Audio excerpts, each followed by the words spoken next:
பவானி சாகர், அங்கே பவானி மேட்டுப்பாளையத்திலிருந்து பவானி வரை 6 தடுப்பணை நான் கொண்டு வந்தேன். ஒருவேளை இன்றைக்கு பவானி சாகர் அணையிலே நீர் இல்லாம உபரி நீர் வராமல் போய்விட்டால் இந்த திட்டம் பாதிக்கப்பட்டு விடும்.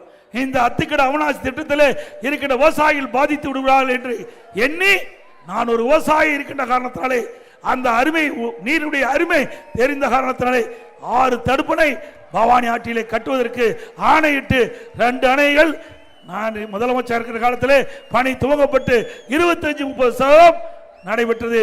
எஞ்சிய தடுப்பணைகள் பணி ஆரம்ப கட்ட பணி நடந்துகிட்டு இருந்தது.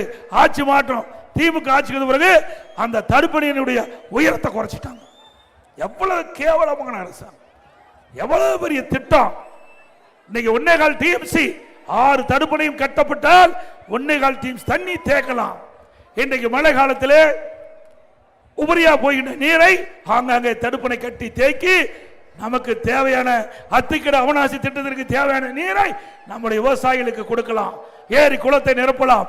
இப்படி இந்த திட்டத்திற்கு திராவிட முன்னேற்ற கழக அரசும் வேண்டும் என்ற பல்வேறு பிரச்சனைகளை உருவாக்கி அந்த தடுப்பணையுடைய உயரத்தை குறைச்சி அதை கட்டியிருக்கிறாங்க.